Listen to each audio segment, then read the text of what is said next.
I'm Kevin Coleman at DuBois_22. I'm Jeff Bell at For Whom J. Bell Tolls. And I am Christian Williams at C. Williams NFL, and this is the Devy Royale's YouTube channel.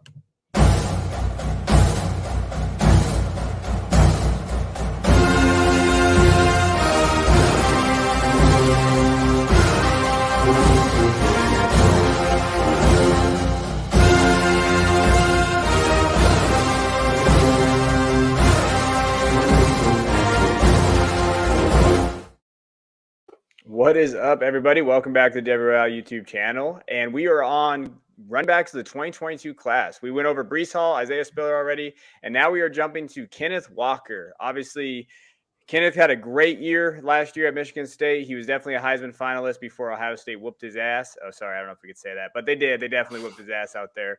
They didn't stop Hassan Haskins, though. But Kenneth Walker, I think some people have him as their running back one, and I think that there's a lot of talk about these guys from their prospect perspective and where they went. I know Christian wants to talk about a little bit about the background in terms of where he came from and kind of how he popped out this year. Yeah, so Kenneth Walker was not a very highly recruited guy. You see here he was a three-star guy, 143rd at the running back position back in 2019, but he walked into some early opportunity. He originally went to Wake Forest. They run that weird long mesh that allows the running backs to just kind of scan, and then go. And ironically, he ended up with 579 yards in each of his first two seasons. And then he decided, hey, maybe this long mesh isn't really for me because it's not really taking advantage of my running style. So I'm going to head over to Michigan State where I can be an immediate starter. And that's where he took off. He saw a higher opportunity. He wasn't splitting time with three other backs like they do in Wake Forest. And he was the workhorse for the Michigan State Spartans. As you see here, 1,600 yards, over 6 a carry, 18 touchdowns, and an increase in his receptions, which we will probably talk about here very soon. Smaller guy, though, 5'9", 210. I'm worried that 210 is a little overzealous, too. I don't know that he's really going to get all the way up to 210 with that frame. Those are some of my concerns. I think, Jeff, I'll let you talk. We'll come back around to me, and I can talk about some of the things I like about him. Yeah, so he obviously took the workload, and you love to see that. I think he's a guy that does a good job of changing direction without losing speed. He's got good motion in that regard.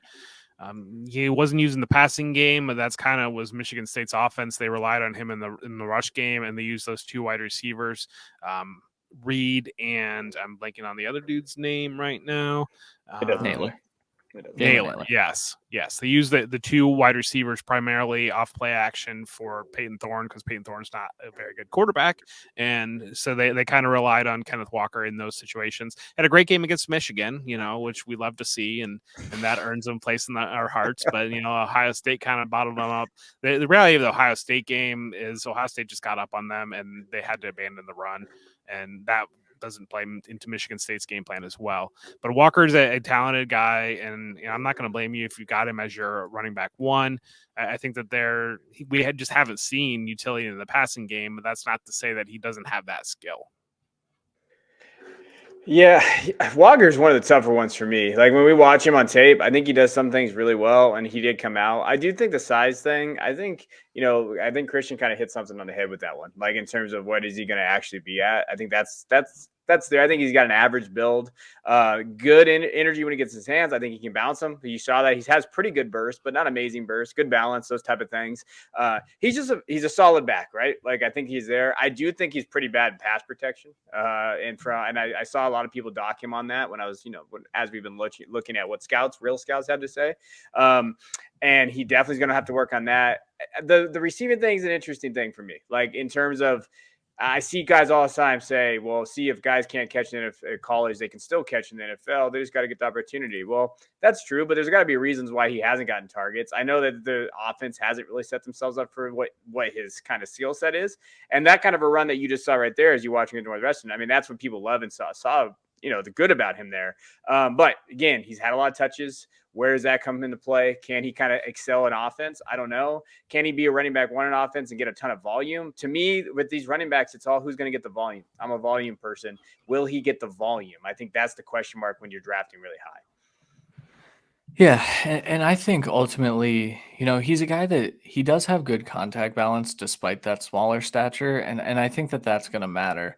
I think when we talk about just best pure runners, I think I might have Kenneth Walker as the best one of those in this class. But the fact of the matter of what the NFL is at this point is a pure runner isn't always going to be the most ideal pick. And I know NFL teams are really high on this kid. They seem to also have him at RB1 in some spots. And running the ball, sure, yeah. I mean, last year, Javonte Williams was probably the best pure runner, in my opinion.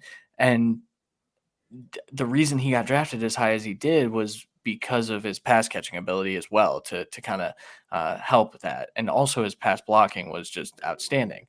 Kenneth Walker isn't that level of prospect. When I think of Kenneth Walker, I think of Ronald Jones, because I think Ronald Jones ultimately had those signs that he was a good pure runner. He did have that short area burst. He did have that contact balance.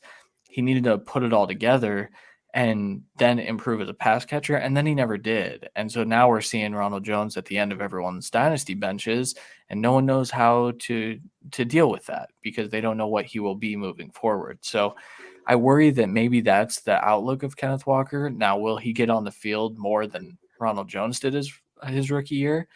I sure as hell would hope so. But if he doesn't, I think we could see a path very similar. Jeff, are you kind of projecting?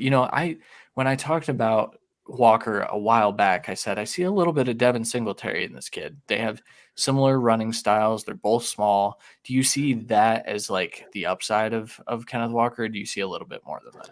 Well, another name that I know is a favorite of yours that came to mind with him was Sony Michel, and kind of in that same type of build, that same type of player. That the knee injuries obviously robbed a lot of Sony's abilities there, but I don't know if Walker ever had it. My concern.